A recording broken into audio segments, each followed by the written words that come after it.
Hi all, welcome back to Diya collections. ఏంటి ఉదయ ఏమైపోయింది, ఎక్కడికి వెళ్ళిపోయింది అనుకుంటున్నారా? సో చూడండి, వన్ హ్యూజ్ ఆర్డర్ అనమాట, వన్ బల్క్ ఆర్డర్ మేకింగ్ అయితే అవుతున్నాయి. సో ఇవన్నీ ఒక డిజైన్లో అనమాట, ఇంకా ఉన్నాయి స్టిల్ లాకెట్స్. ఇప్పుడు ఎందుకు పెడుతున్నా అంటే నేను మీకు కనిపించట్లేను, ఇంకా ఈ లాకెట్స్ అన్నీ కూడా మేక్ చేయాలి. అండ్ నెక్స్ట్ డిజైన్ వచ్చేసి ఇదండి, ఈ ప్యాటర్న్లో కూడా వాళ్ళు అడిగారు. సో ఈ ప్యాటర్న్ కూడా డిజైన్ అయ్యింది. ఓకే, అండ్ ఈ డిజైన్ ఇవి కూడా ఇంకా కొన్ని రెడీ అయ్యేది ఉంది.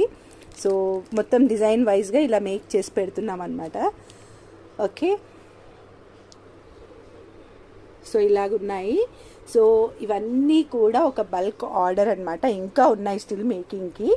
బట్ నేంటంటే ఎందుకు రావట్లేదు, ఎక్కడికి వెళ్ళిపోయింది ఉదయ, మధ్య మధ్యలో గ్యాప్ ఇస్తుంది ఎందుకు అని అంటే, ఇలా ఒక ఆర్డర్ ఉన్నప్పుడు మనకి ఫుల్ వర్క్ ఉంటుంది కదా అండి. సో ఆ వర్క్ని కంప్లీట్ చేసుకోవడానికి నేను కొంచెం గ్యాప్ ఇస్తున్నాను అంతే.